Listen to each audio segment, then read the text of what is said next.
Donc, je vais commencer. Donc, bonjour tout le monde. Est-ce que vous m'entendez? Oui, Vous très m'entendez? bien. C'est bon. Ok, très bien, Oui, parfait. Merci. Donc, je tiens d'abord à remercier les étudiants de cette promotion qui sont là et qui ont accepté de venir partager aussi avec vous leur expérience. Donc, je vous propose de procéder de la manière suivante. Donc, je vais prendre une vingtaine de minutes pour vous présenter la philosophie du programme, son identité et surtout les débouchés professionnels de ce type de formation. Et ensuite, je vous laisserai la parole si vous avez des questions à poser. On utilisera la petite main classique. Donc, présentation de la formation. Alors, donc le master, hein, comme la présentation aussi sur le site l'indique, c'est un master qui a une double vocation. La première vocation, c'est de fournir une formation aux techniques de gestion et de management classiques en management international. Donc, il y aura un bloc de cours, un axe de cours orienté plutôt sur les techniques de management à l'international, marketing international, gestion GRH international, stratégie internationale. Et il y a deux autres axes un peu originaux hein, par rapport à d'autres formations en management à l'international. Le premier axe original, c'est un axe autour des théories de développement et du lien entre secteur privé et défis du développement. Donc cet axe-là, il y aura un cours sur les théories de développement économique, un cours autour des enjeux du développement durable, autour aussi des questions de microfinance dans les pays du Sud. Et donc là, on va avoir une compétence spécifique au lien entre secteur privé et enjeux de développement dans les pays du Sud. Avec bien évidemment, et ça c'est la spécificité de cette formation-là, une sensibilisation aux enjeux géopolitiques. Hein. Pour nous, la philosophie de la formation est la suivante. Il ne suffit pas juste de maîtriser des techniques de gestion, hein, comme la comptabilité ou la finance ou le marketing. Il faut absolument, quand on évolue dans les pays du Nord ou dans les pays du Sud, hein, avoir cette sensibilité-là qui est celle des enjeux géopolitiques. Hein. La guerre, par exemple, en Ukraine a largement, a largement affecté le prix du blé et ça a eu des répercussions très importantes sur, par exemple, les économies des pays africains. Donc ça, c'est un point central dans la formation. Deuxième élément important, on va, et c'est la spécificité aussi de cette formation-là, c'est le deuxième axe, et c'est un axe sensibilité au contexte au pays. Donc, on va avoir trois pôles, management en Asie, management en Afrique et management en Amérique latine.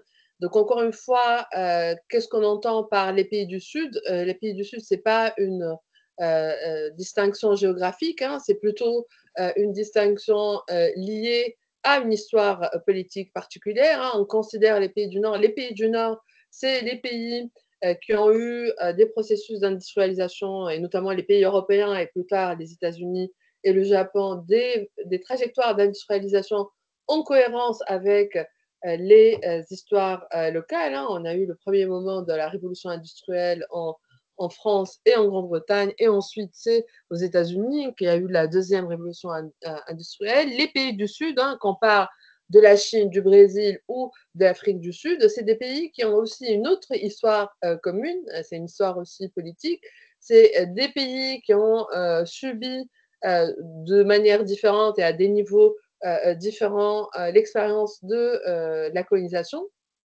européenne et qui, eux aussi, ont eu des trajectoires de lutte nationale particulières et surtout aussi qui ont une histoire avec le management qui est différente des pays du Nord. Hein. Les pays du Sud, de manière générale, c'est des pays issus du découpage colonial européen et c'est des pays qui ont reçu ils se sont vus imposer des trajectoires économiques et des politiques de développement et aussi des traditions managériales qui viennent du Sud. Et donc, la problématique est différente dans les pays du Sud. C'est comment articuler des méthodes de gestion externes, imposées de l'extérieur, à des cultures politiques souvent différentes.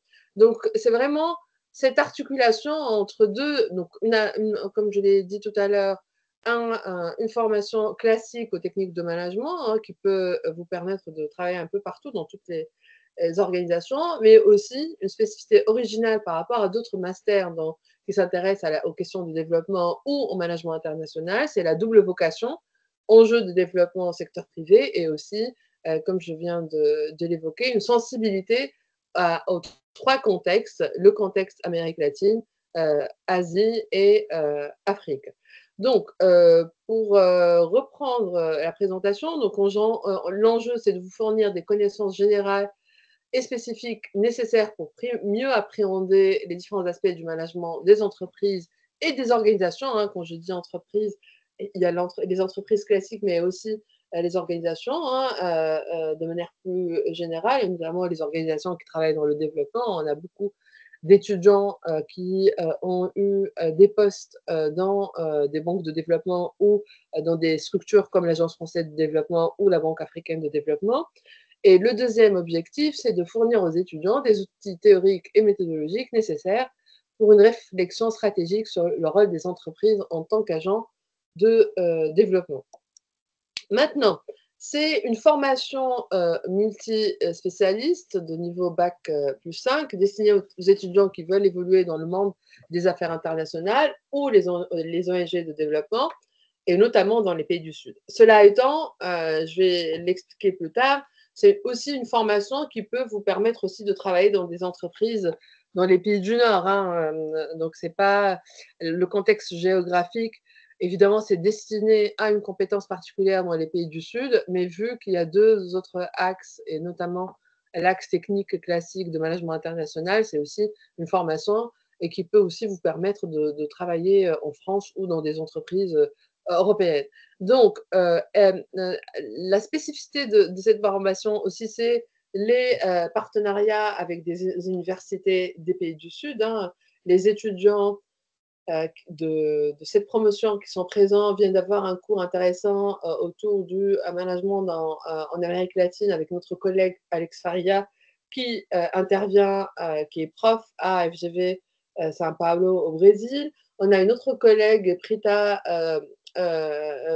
George, qui vient spécialement de SP Jain de Bombay pour faire son cours sur l'Inde. Et on a aussi des partenariats avec d'autres pays africains comme le Sénégal, bientôt avec la Tunisie et le Maroc, et des organisations comme l'Agence française de développement, le Bureau international de travail ou la Banque africaine de développement.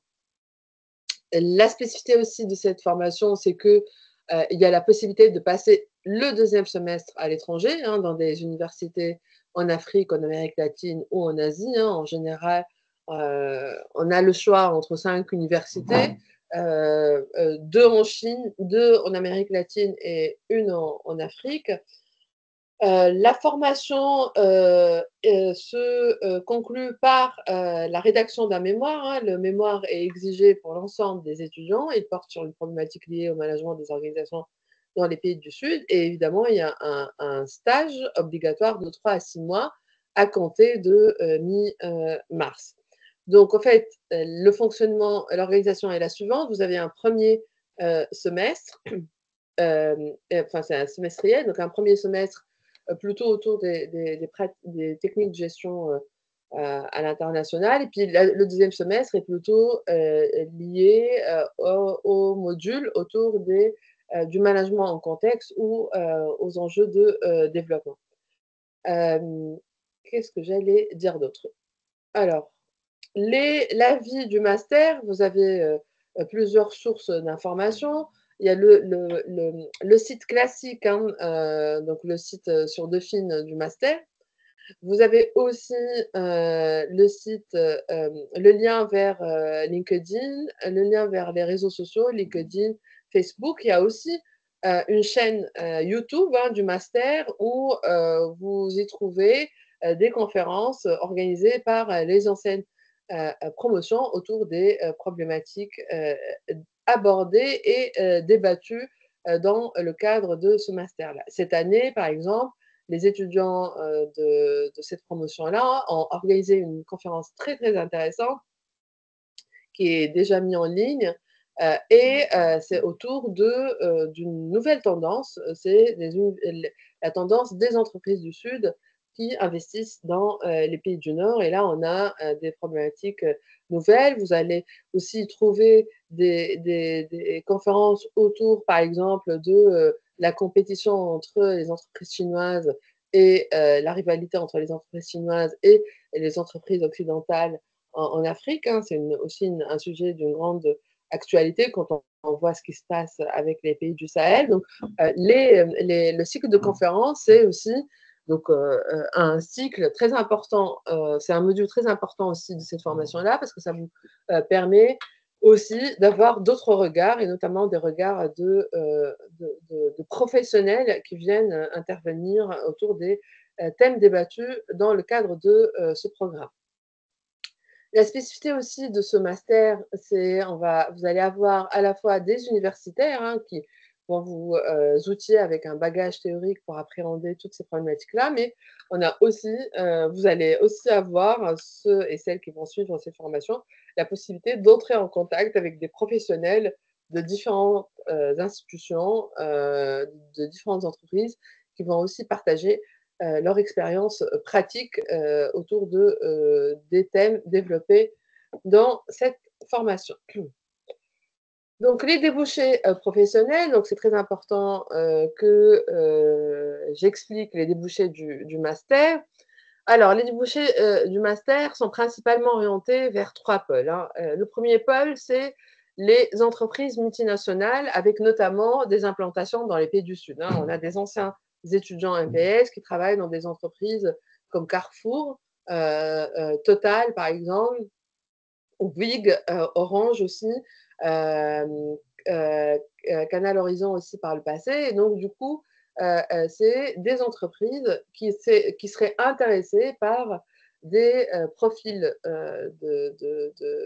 des profils d'étudiants qui ont à la fois une maîtrise des techniques de gestion classique, mais qui ont aussi une sensibilité contexte. Deuxième profil, mais c'est vraiment un profil un peu minoritaire, je dois l'avouer dans cette formation, c'est le profil de futurs entrepreneurs. Hein. Donc, c'est des étudiants qui viennent nous voir pour avoir les compétences requises pour développer leur propre entreprise dans leur pays d'origine ou dans d'autres pays dans le Sud. Troisième profil, et c'est un profil qui se développe ces dernières années, c'est des métiers du soutien au secteur privé dans les institutions internationales et les ONG. Hein. On va avoir deux profils. Hein. Sur le site de MPS, vous allez avoir les deux témoignages. Un témoignage d'un ancien étudiant qui travaille actuellement à l'Agence française de développement autour des partenariats publics-privés dans la gestion des ressources en eau en Afrique. Et on va avoir aussi des anciens étudiants qui vont se tourner vers la diplomatie économique, qui vont travailler plutôt dans des ambassades, que ce soit des ambassades françaises ou, s'ils sont originaires d'Afrique ou d'Amérique latine, dans des institutions diplomatiques dans leur pays d'origine, qui travaillent sur les questions de coopération économique et notamment en lien avec les entreprises. L'insertion, donc là, vous avez des témoignages. Donc là, c'est Mathias, qui est chef de projet communication au ministère de l'Europe et des Affaires étrangères. Et donc là, il explique que le master, voilà, ce qui l'a intéressé dans le master, et il explique que ça lui a permis de constituer un socle de compétences opérationnelles solides, recherché à la fois sur le marché du travail en France et à l'international, évidemment en lien avec la compréhension des enjeux propres aux espaces du Sud global. Lynn, c'est une ancienne de cette promotion de l'année dernière. Elle travaille comme chargée de pilotage à la direction de développement export de la Banque publique d'investissement. Donc ça, c'est un autre profil. Jean, dont je viens de vous parler, il est chargé de projet eau potable à l'Agence française de développement au Nigeria. Et donc, vous allez avoir aussi des étudiants qui vont aussi travailler dans des cabinets de consulting aussi. On a comme pas mal d'étudiants aussi qui travaillent dans le conseil le consulting en lien avec ces problématiques-là. Donc, c'est des débouchés assez importants, intéressants et assez diversifiés, hein, je dois l'avouer. On n'a pas un profil type de débouchés, mais de manière générale, c'est vraiment des étudiants, des profils d'étudiants. Les étudiants qui viennent nous voir sont en général une sensibilité pays du Sud et qui veulent travailler, que ce soit en France ou ailleurs, en lien avec les pays du Sud. Mais la diversité est la suivante, c'est on va avoir les deux profils. Des profils qui sont intéressés juste par le business et donc ils vont être opérationnels dans des entreprises classiques, multinationales ou entreprises locales, et des étudiants qui vont en plus avoir la fibre développement ou diplomatie internationale et qui, eux et elles, vont plutôt s'orienter vers des institutions qui travaillent, institutions internationales qui travaillent en lien avec les questions de développement. Donc, les conditions d'accès, c'est des conditions d'accès classiques, hein. Il faut être titulaire d'un diplôme ou équivalent à Dauphine d'une université, d'une école d'ingénieur ou d'un autre établissement de l'enseignement supérieur. Les prérequis, c'est un master assez ouvert, donc ça peut être une licence de gestion, une licence en économie, en droit et sciences de la société. Et on a eu aussi par le passé des ingénieurs ou des pharmaciens, par exemple, qui souhaitaient aussi avoir une compétence managériale pour pouvoir évoluer dans leur carrière. Et là, on va avoir tout simplement une validation des acquis professionnels. Donc, si vous postulez en M1, donc là, il y aura un tronc commun en M1 et c'est le tronc commun de la mention management et organisation. Et donc, ensuite, ce sera le M2 MPS et donc, c'est dans ce cadre-là que vous allez être recruté en M1 ou en M2, hein. Vous pouvez postuler pour cette formation en M1 ou directement en M2 si vous avez déjà un autre master. Donc, la procédure de candidature, elle s'effectue en 3 étapes. La première étape, c'est une candidature en ligne. Donc là, vous avez jusqu'au 23 février hein, pour déposer vos candidatures, que ce soit pour le M1 ou le M2. La décision d'admissibilité pour les entretiens va vous être soumise d'ici enfin la première semaine de mars en fait, mi-mars plutôt, pour des entretiens début avril. Et donc ensuite, c'est des entretiens individuels qui vont vous permettre, ou pour celles et ceux qui sont intéressés, de vérifier votre motivation, l'adéquation entre votre projet professionnel et la formation, hein. Donc si vous souhaitez suivre cette formation, il est très important de bien préparer votre projet professionnel et surtout en quoi cette formation pourrait vous être utile par rapport à votre projet professionnel. Donc, donc là, j'arrive à la fin de cette présentation. Donc, je suis la responsable de cette formation. Donc, je ne sais pas si je me suis présentée, je ne pense pas. Donc, je finis par le début. J'aurais dû me présenter. Donc, je suis Hella Yousfi, je suis maître de conférence à Dauphine et je suis responsable de ce master-là. Donc, pour toute question en lien avec ce programme, n'hésitez pas à me contacter par mail. Il y a aussi Rachida Daifallah, qui est l'assistante de programme, qui peut aussi également vous orienter par rapport à tout ce qui est procédure de candidature.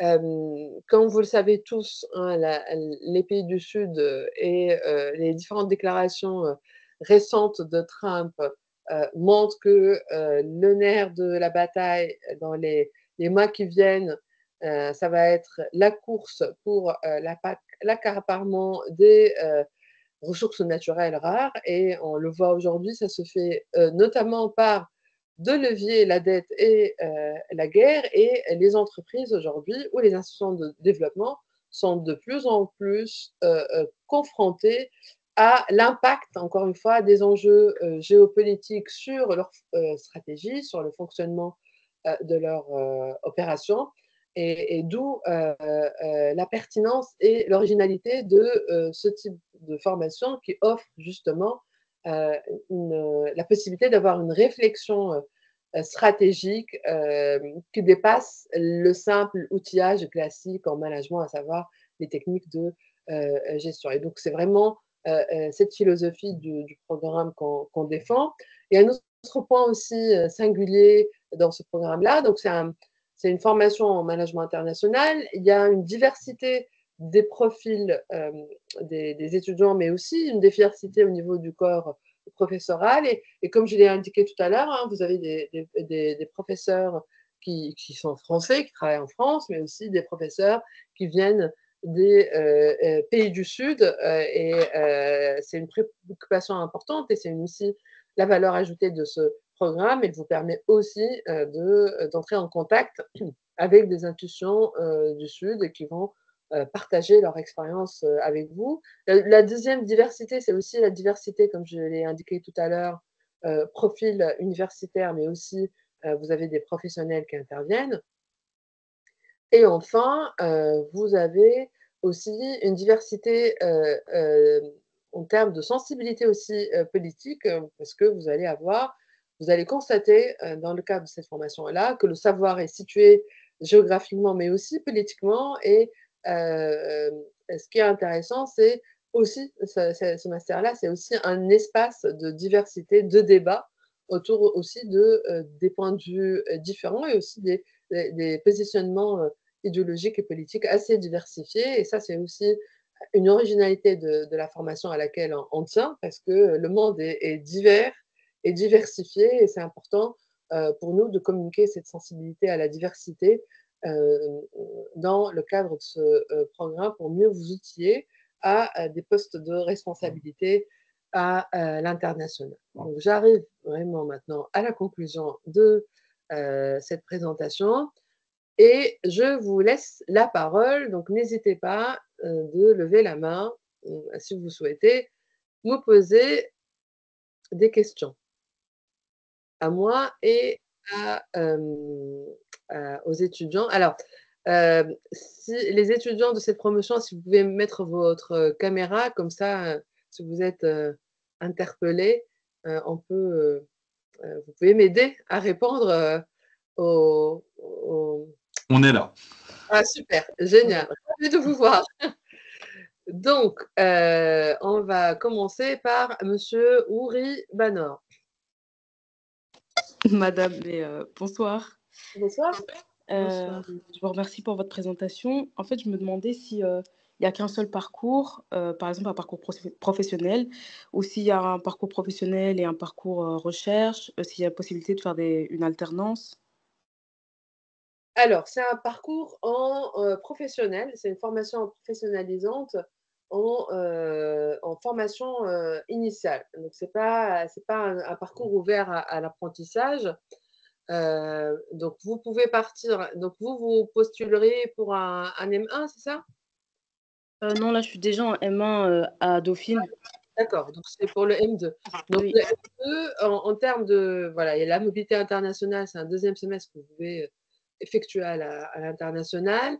Pour le profil recherche, tout ce que je peux vous dire, c'est que par le passé, on a eu une étudiante, hein, qui a fait le master management dans les pays du Sud et qui avait vraiment des compétences de recherche et donc du coup, ce qu'elle a fait, c'est elle a fait un programme qui s'appelle le D0, c'est-à-dire, bah, elle a fait une thèse autour des problématiques, du management dans les pays du Sud, mais elle a fait une petite formation de mise à niveau qu'on offre dans le cadre de formation doctorale à Dauphine.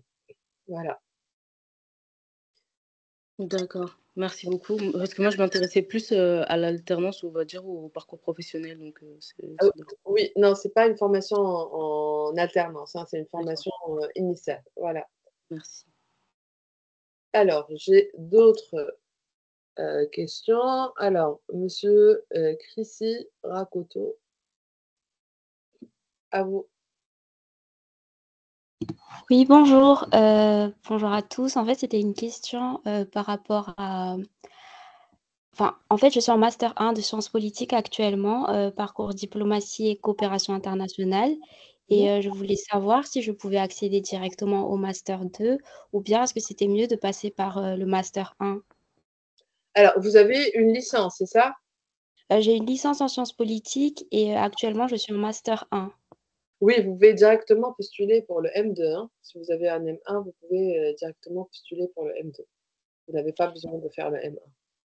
Et Et si vous avez une formation en sciences politiques, hein, vous pouvez directement postuler. Donc là, je l'ai expliqué tout à l'heure, hein, ça peut être un M1 en économie, en sciences politiques, en géographie aussi, en histoire. Et on est ouvert c'est un master ouvert à des profils qui viennent de l'extérieur, parce que de toutes les manières, il y a une mise à jour des compétences managériales dans le socle commun que j'ai expliqué tout à l'heure. d'accord. Et chaque année, vous prenez environ combien d'étudiants venant de l'extérieur? La moyenne, c'est de l'extérieur, une dizaine d'étudiants en général, de l'extérieur. On a une dizaine, en général, on a une dizaine de Dauphinois hein, qui font le parcours classique M1, M2 et une dizaine qui viennent de l'extérieur. D'accord, merci beaucoup. Merci. Alors, ensuite, j'ai Madame Luna Lorenco. Désolée hein, si j'écorche pas Oui, bien. bonsoir. Non, il n'y a pas de souci. Alors en fait, donc moi je suis en L3 actuellement à Dauphine et j'aimerais savoir en fait comment ça se passe pour tout ce qui est lettres de motivation parce que sur My Candidature, on peut mettre deux possibilités de M2. Donc un choix 1 et un choix 2, mais on peut mettre une seule lettre de motivation dans laquelle je pense il faut déjà un peu préciser le choix de M2 qu'on veut. Donc comment ça se passe pour l'autre choix en fait? C'est-à-dire qu'il faut... est-ce que notre candidature quand même, elle est regardée ou pas? Bien sûr qu'elle est regardée. Enfin, en tout cas, je parle pour moi et je pense que les collègues, c'est la même chose. C'est on regarde votre candidature et il y a une première sélection sur la base des lettres de motivation et des projets professionnels que vous mettez dans votre dossier. Donc, évidemment, on regarde, si c'est votre question, est-ce qu'on regarde la lettre de motivation? On la regarde. Je n'ai pas compris la question. Non, en fait, c'est parce que on peut mettre qu'une seule lettre de motivation. Oui, c'est pas grave si vous mettez, vous dites voilà, j'ai mon projet est de. Après, voilà, vous dites je veux la mention. Si vous postulez pour pour le M1, en fait, si vous êtes Oui. en L3, vous dites voilà, je veux la mention management et organisation et j'ai une préférence pour ces deux parcours. Mais en fait, l'idéal, ce que je vous conseille, c'est de faire si vous avez la possibilité de faire deux lettres de motivation différentes pour les deux parcours, c'est mieux.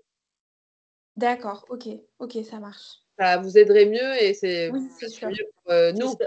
parce que sinon on va voilà, mon conseil, c'est de faire deux lettres de recommandation séparées. Pour compléter votre réponse, madame Yousfi, moi j'avais fait effectivement, je me souviens, 2 lettres dans le même document en fait, à la suite. D'accord. D'accord, ok. Voilà. Ok, bah super, ok, bah merci beaucoup. Merci. Ensuite, j'ai alors vos noms, alors j'ai Guillaume Chemin, à vous. Oui, bonjour madame, bonjour à tout le monde. Moi, j'aurais une question pour vous. C'est parce qu'en fait, moi, durant les 6 prochains mois, je suis à l'étranger, enfin, durant les 4 prochains mois. Donc, s'il y a un entretien, je pourrais pas revenir. Donc, c'est dérangeant de le faire en visio ou pas? Ce sera en Si... visio. Ce sera en visio de toutes les manières. Les entretiens D'accord. vont être effectués en visio. Vous postulez pour le M2 ou pour le M1? Pour le M2. Oui, oui, il y a pas de souci parce que comme on a des étudiants internationaux qui postulent, les entretiens, si vous êtes pris, se feront en ligne. Voilà, D'accord, très bien. Merci pour votre réponse. merci. Alors, donc, alors j'ai alors, je pense que c'est bon. Alors, ceux qui ont déjà posé vos questions, si vous pouvez baisser la main, comme ça je peux repérer Je les. pense qu'il madame. reste Léo et il y a des personnes qui vont poser des questions par message. Ouais, Alors, exactement. ceux qui ont posé des... Alors, je vais regarder vos messages. Alors, je préfère que vous interveniez directement parce que ça m'économisera le temps parce qu'il y a plusieurs questions. Hmm. Alors, Attends, donc, je pense qu'il y a Léo déjà qui a la main levée, peut-être qu'il peut alors, poser à sa vous, question. Léo. Ok, merci, Iskander. À vous, Léo. Merci. Non, merci, il n'y a pas de souci. Non, j'avais deux petites questions. Alors là, en écoutant votre présentation, effectivement, c'est vraiment, je pense, pour mon projet pro, un master qui serait parfait. Mais là, actuellement, je suis étudiant ingénieur. Et la Mhm. première question, c'est, enfin, je suis en dernière année, c'est est-ce que j'arriverai à suivre le M2? Ou alors, est-ce Oui, qu'il y aura des prérequis avant? Ok, donc oui, ça, c'est oui, vous nickel. arriverez parce que par le passé, il y aura un tout petit, comment dire, il y aura des efforts supplémentaires que vous allez un peu faire dans des matières comme la gestion des projets ou stratégie internationale. Mais par le passé, on a déjà eu des ingénieurs. Jean, qui travaille à l'AFD, il a un profil ingénieur. Il a fait l'école des mines et là, il est à l'AFD et il a réussi à suivre sans problème. C'est vraiment. Mais bon, il y a un coup d'entrée Oui. pour vous familiariser avec un peu le vocabulaire du management et si vous postulez pour le M2 directement. Oui. Oui, donc il y aura un petit effort d'investissement, mais franchement, il y aura pas de souci. Hein, Ok. et si vous êtes ingénieur, voilà, ce type de formation est vraiment, c'était par exemple central pour Jean et aussi pour Guillaume, un ancien étudiant qui avait le profil ingénieur et qui voulait travailler dans des institutions comme l'AFD ou la Banque africaine de développement. Et avoir la double casquette ingénieur et management, ça leur a ouvert beaucoup de portes. Donc C'est voilà. exactement ça. Voilà. Et ma deuxième question, c'était concernant le projet professionnel à rédiger donc pour l'inscription là, sur My Candidature. Il faut faire un projet professionnel qui a déjà, entre guillemets, été, comment dire, amorcé, ou alors ça peut être hypothétique, parce que Ça peut être hypothétique. ça peut être hypothétique. Ok, Voilà, d'accord. j'ai une sensibilité. Pour moi, ce qui va être intéressant, parce que je vais faire ça avec deux autres collègues de l'équipe enseignante. Ce qui nous intéresse, c'est qu'est-ce que vous souhaitez faire? Est-ce que vous souhaitez plutôt travailler dans des entreprises ou pourquoi le Sud vous intéresse? Pourquoi la formation vous intéresse? Pour quel projet? Ça peut être, voilà, c'est les trois profils. Les débouchés sont là, donc c'est en lien avec l'un des trois débouchés qu'il faut qu'on ait un peu une idée sur la cohérence entre la formation et votre profil. Parce que nous, ce qui est central pour nous, c'est d'avoir des étudiants qui sont vraiment intéressés par la formation, qui est, comme vous venez de le voir, c'est quand même une formation de niche classique sur une compétence particulière qui est le management dans les pays du Sud. Donc, il nous faut des étudiants qui ne viennent pas faire le master juste parce qu'ils ne savent pas quoi faire, mais qu'ils aient vraiment un intérêt pour ce type de problématique. D'où l'importance de la motivation et de mettre un peu, même un projet hypothétique, c'est pas grave, mais c'est Ok, juste voilà, de dire pourquoi vous voulez cette formation et pas une autre, pas ok. une formation classique en management international, par exemple. Ça Voilà. va. Très bien, merci. Alors, du coup, je vous en prie. Donc, je reviens aux questions. Alors, ceux qui sont là. Donc, Eric, est-ce que vous pouvez poser votre question directement?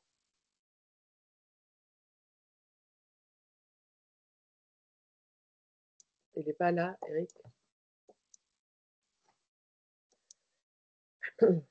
Donc, Oui, pardon, vous m'entendez? oui, oui, je vous entends.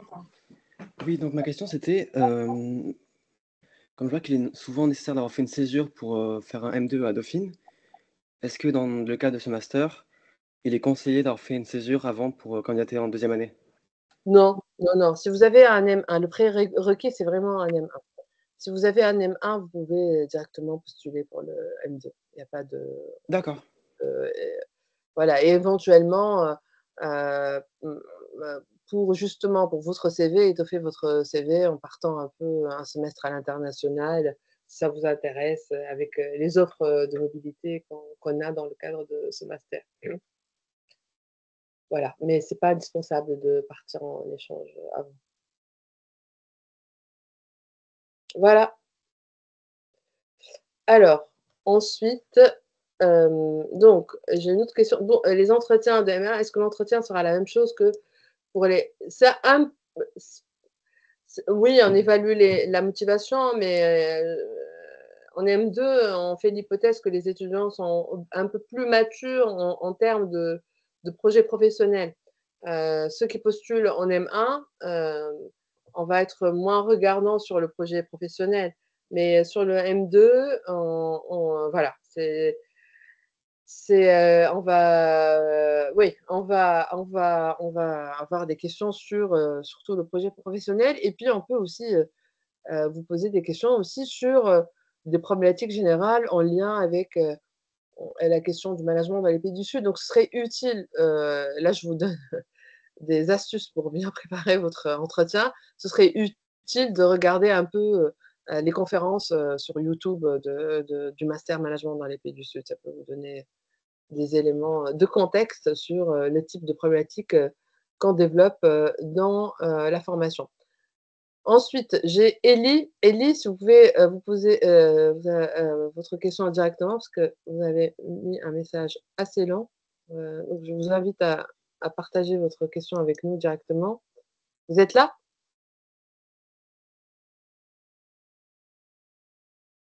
Oh, elle n'est pas là. Donc, Albert Cadounou. Nous. Oui, allez-y. Merci beaucoup, madame. Au fait, excusez-moi, mon profil, moi, j'ai fait le M200, M de 227 il y a un peu plus de 6 ans. Je suis beau, donc je suis beaucoup plus senior que la plupart de vos étudiants. J'ai une trentaine d'années. Mais disons que je voudrais bien m'orienter pour la recherche. Donc, vous avez quel âge si je vous pose une question j'ai 35 ans. Vous êtes déjà consultant? Disons, le M227, c'était un master orienté aussi pour les pays du Sud, pour les administrations fiscales. C'est administration fiscale, c'est l'intitulé du master. Après, j'ai travaillé dans certaines à l'OCDE, dans certaines organisations fiscales, l'OCDE, également dans International Bureau of Tax Documentation à Amsterdam. Donc là, j'aimerais bien faire mon doctorat dans cette... mais Dauphine ne le fait pas, c'est plutôt Paris 1 qui le fait. Bon, les étudiants qui sont passés par ce parcours. Et moi, je trouve que ce que vous me proposez, votre master est très intéressant, mais est-ce que c'est possible de faire donc ma recherche avec votre master? Disons, avec vos formations plutôt, excusez-moi. Donc, en fait, votre projet, c'est une thèse. Exactement. Donc là, vous me contactez par mail et je vous expliquerai les requis pour faire une thèse en lien avec les problématiques du management dans les pays du Sud. Parce que là, il y a notre master recherche. Il faut avoir... donc oui, donc là c'est un autre... Votre profil, c'est différent c'est encore autre chose. Donc, je vous propose de me contacter par mail et on peut prendre un rendez-vous en ligne pour que je vous explique les prérequis si vous souhaitez faire une thèse à Dauphine en lien avec les problématiques du management dans les pays du Sud. C'est bien ça, si vous voulez. C'est ça. Je peux avoir votre mail? Je ne l'ai pas. Vous l'avez directement sur le site Dauphine. Hein, c'est ella.yousfi@dauphine.psl.eu. Sur le master management dans les pays du Sud, vous allez trouver toutes les informations sur mon mail et mon contact. Ok, merci beaucoup, madame. Merci. Je vous souhaite bonne soirée. Bonne soirée. Ensuite, bonjour, madame. Oui, alors, c'est qui parle? Excusez-moi, c'est... Oui. Elie Krotov. Oui. Je vous entends très mal. Ah, pardon. Donc, en fait, ma question, c'était le fait que je viens d'une licence de géographie. Oui. J'ai fait une licence de géographie avec de stage en Afrique. Alors, je vous entends très mal. Je vous entends très mal. Du coup, est-ce que vous pouvez mettre votre question par message et je vous réponds. Là, pour le coup, vous entends très mal. Et je crois que madame, c'est l'étudiant auquel vous avez déjà répondu dans le canal. Oui, vous l'avez dit que son profil était parfait pour la formation. Ah, Ouais. Vous avez coupé votre micro? je vous ai répondu dans le canal, visiblement. Vous avez une licence en géographie, c'est bien ça? Oui, c'est ça, Oui, oui. et vous êtes en M1 à UP-Cité. C'est Oui, exactement, ouais. bien sûr que votre profil est plus que légitime pour postuler Ah, pour très le bien. Voilà, postuler. Voilà. Merci beaucoup, madame. Merci à vous. Au revoir. Merci beaucoup. Je vous en prie. Alors, est-ce qu'il y a d'autres questions? Oui, il reste une main levée, qui est celle de Ouvri Ouvrez Banoir. Merci, Skander. Oui, bonsoir. J'ai une autre question. Je me demandais, du coup, là, moi, je suis en Master 1 Affaires internationales et développement, en majeur développement durable. Et j'aimerais bien garder cette spécialité développement durable. Est-ce que vous pensez que juste à travers peut-être le mémoire, ça pourrait être un enjeu que je pourrais continuer à développer au M2, ou est-ce qu'il serait plus pertinent de faire deux M2 par exemple? Alors, je sais, ça dépend de votre projet. Si vous en M1 développement durable, vous avez une place garantie en M2, c'est ça ou pas? Oui, c'est ça. Ouais, donc ça dépend de votre sujet, de votre projet professionnel. Si vous voulez vraiment vous orienter secteur privé et développement, c'est le MPS qui pourrait être. Ça dépend de votre projet. Quel est votre projet? Ouais, justement, c'est un peu un mélange des deux. C'est l'enjeu du développement durable dans les pays du Sud, notamment sur le continent africain, et donc à travers aussi la question du développement et de la place du secteur privé en fait pour impulser cela. Donc c'est un peu un mélange des deux. Donc Ouais, je sais pas. non, ça va être décision. Du coup. C'est vous qui allez arbitrer. Voilà. Prenez votre temps de réfléchir à ça et vous décidez et regardez les profils. Aussi les témoignages d'anciens étudiants sur le site MPS et essayer aussi de discuter avec des anciens du MPS. Vous pouvez aussi entrer en lien avec les anciens du MPS via le site LinkedIn, à prendre le temps. Mais je pense que si vous, c'est juste. Et comment vous vous voyez en termes professionnels plus tard? Je me vois plus dans peut-être les enjeux de transition des entreprises sur le continent, enfin s'adapter aux enjeux de développement durable Alors, dans les pays du Sud. donc, Master Développement Durable, il aborde les questions de développement durable de manière générale. Oui. Si vous voulez avoir une compétence pays du Sud plus marquée, avec des cours dédiés à cette compétence-là, vous pouvez postuler aussi pour le management dans les pays du Sud. Hein. Le MPS vous donne cette compétence que vous pouvez plus tard valoriser, à savoir, j'ai un M1 Affaires internationales de manière générale et j'ai en plus une compétence secteur privé et en problématique de développement grâce à un M2. Donc, je pense que c'est tout à fait possible. Après, c'est à vous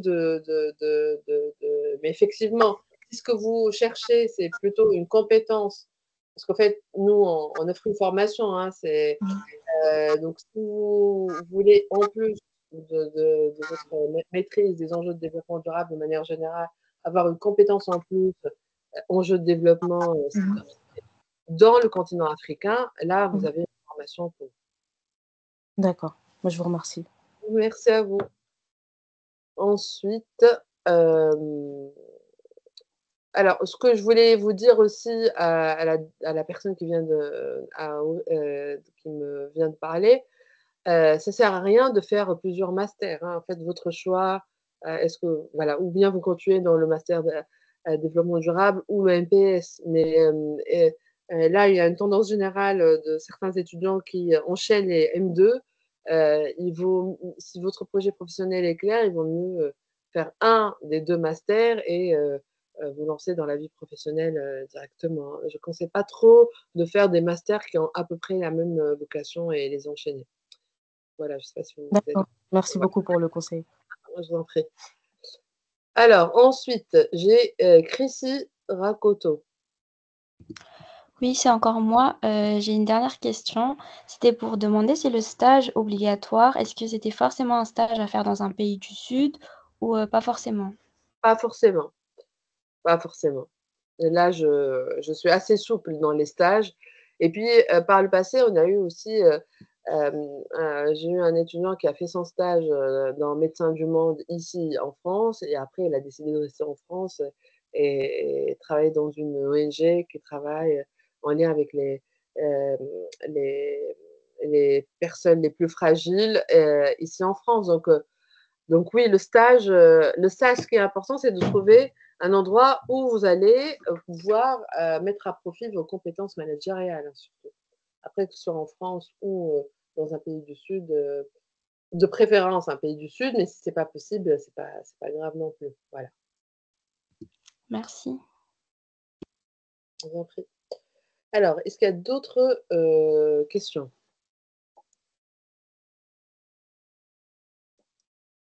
Alors, donc en attendant les questions, alors je ne sais pas si... alors,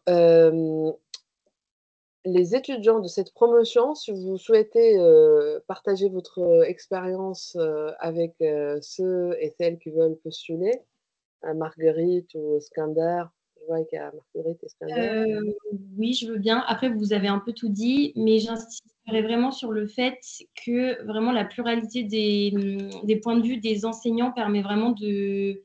Enfin, on a souvent même des avis qui sont potentiellement opposés, et du coup, ça permet vraiment de se forger un aspect critique et se nourrir des deux points de vue et pas justement se baser sur des choses qu'on a l'habitude de nous répéter et qu'on entend souvent. Et voilà, je trouve que c'est un des aspects qui, moi, m'a vraiment plu dans cette formation. Merci beaucoup. Merci beaucoup, Marguerite. Je suis assez d'accord avec ce que Marguerite a dit. Ça nous permet en fait, de se faire sa propre vision des choses et du monde chaque personne est sensible à une idéologie. On n'est pas tous forcément alignés sur la même chose. Et donc, le fait qu'il y ait cette pluralité, ça nous permet vraiment d'avoir notre propre vision des choses. Voilà. C'est Merci. ça. Et les débats sont aussi très riches. Moi, c'est vraiment ce que j'apprécie. Entre nous, en fait, même après les cours ou pendant les cours, c'est vraiment, on a des avis qui divergent et c'est hyper intéressant. Enfin, c'est vraiment ce qu'on apprécie. Ouais. Et aussi avec les profs, je trouve qu'il y a on a pas mal la liberté d'expression et d'exprimer ce qu'on pense, même si on n'est pas forcément d'accord. Je sais que souvent, on peut avoir justement cette peur un peu d'être jugé ou que le prof nous prenne en grippe. Et là, justement, pas du tout. Et c'est ça aussi qui est hyper agréable, quoi. On s'écoute tous et voilà. Super, ça me fait super plaisir de vous entendre, hein. Ça fait vraiment plaisir. Merci beaucoup. Alors, du coup, est-ce que celles et ceux qui veulent candidater, qui sont encore là, ont des questions? Alors, donc, Alors, oui, moi, allez-y. c'est plus une petite question d'ordre pratique. Si j'ai d'autres questions, est-ce qu'il vaut mieux vous contacter, vous, par mail, des questions de l'ordre je sais pas, du programme, ou bien directement peut-être contacter les étudiants présents, je sais pas, via LinkedIn ou bien par mail à la limite, je sais pas. Tu peux nous contacter sur LinkedIn si tu Oui, veux, c'est sans Ok, problème. Vraiment, on sera ravis de répondre à tes questions. j'avoue que ouais. je serais curieux de creuser. Ok. Ouais, avec plaisir. Super, merci Iskandar. En fait, voilà, si vous avez des, alors il y a 3 types de questions, hein. Si vous avez des questions en lien avec la procédure de candidature, c'est Rachida Daifallah, qui est l'assistante du programme qu'il faut contacter. Si vous avez des questions en lien avec le projet professionnel, vous voulez savoir si c'est vraiment adéquat, la formation est adéquate avec votre projet professionnel, vous pouvez me contacter. Sinon, les étudiants de cette promotion-là et les anciens de la promotion du master MPS, vous pouvez les contacter via LinkedIn Et c'est intéressant, hein, mais je vous invite à regarder LinkedIn parce que vous avez tous les anciens du master qui suivent, qui sont abonnés à la page du Master Management Mondial et Pays du Sud. Et vous pouvez aussi avoir une idée sur les débouchés et les possibilités d'emploi dans cette formation-là. Et je pense que les étudiants sont mieux placés pour vous expliquer ce qu'ils pensent de la formation, du déroulement des cours, et ça vous permettra de bien orienter votre choix et de bien savoir si la formation est adéquate avec votre projet.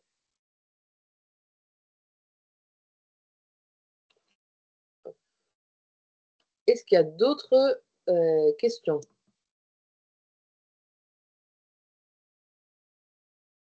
Bon. Donc, je pense qu'on a fait le tour. Je tiens vraiment à remercier Marguerite, Pauline, Maëlys et Skandar de votre présence avec moi pour présenter le master. Merci beaucoup. Je remercie tous ceux qui étaient là hein, dans cette réunion et je vous souhaite donc bonne soirée, bonne continuation. Et n'hésitez pas à nous contacter si vous avez encore des questions à nous poser. On sera là pour répondre à vos questions. Voilà, merci beaucoup et bonne soirée. Merci. Bonne soirée.